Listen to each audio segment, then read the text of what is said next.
பிரதம மந்திரியினுடைய உணவு பதப்படுத்தும் அந்த தொழில்களுக்கான உண்டான கடன் திட்டத்தை பற்றி நம்ம பார்க்க போகிறோம்.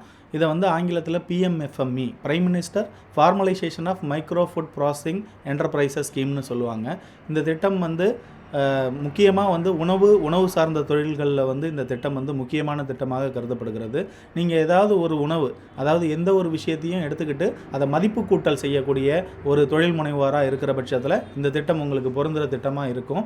இந்த திட்டத்தின் கீழே வந்து உங்களுடைய வாழ்வாதாரம் பெருகிறதுக்கு வந்து நீங்கள் நிறைய விஷயங்கள், அதாவது பேக்கரி, ஊறுகாய் தயாரிப்பு, ஜாம், ஜூஸு, எண்ணெய் தயாரிப்பு, மசாலா தயாரிப்பு, ஒரு மாவு அரைக்கிறது, இல்லைன்னா வந்து ஒரு மில்லட் குக்கீஸ் பிஸ்கட்லேருந்து நீங்கள் வந்து சிறுதானியங்கள்லேருந்து குக்கீஸ் ஏதாவது தயாரிக்கிறது, இது மாதிரி ஒரு உணவை எடுத்துக்கிட்டு, உணவு சார்ந்த விஷயங்களை எடுத்துக்கிட்டு அது இப்போ மதிப்பு கூட்டல் செய்யக்கூடிய ஒரு தொழில் முனைவோராக இருந்தீங்கன்னா இந்த திட்டம் உங்களுக்கு பொருத்தமான திட்டமாக இருக்கும். இந்த திட்டத்தின் கீழே 35% கேபிட்டல் சப்சிடின்னு சொல்லுவாங்க.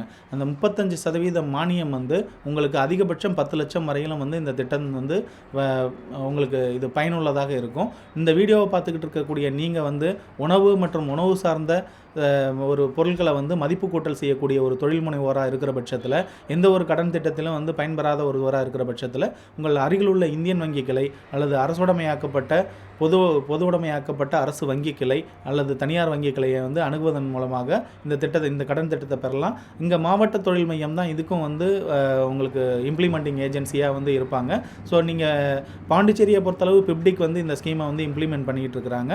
ஸோ உங்கள் அருகில் உள்ள துறையை அதை செயல்படுத்தக்கூடிய துறையை சந்திப்பதன் மூலமாகவோ அல்லது இந்தியன் வங்கி கிளையவோ பொதுவுடைமையாக்கப்பட்ட அரசு வங்கி கிளையவோ அல்லது தனியார் வங்கி கிளையவோ அணுகுவதன் மூலமாக இந்த கடன் திட்டத்தில் வந்து நீங்கள் பயன்பெறலாம்.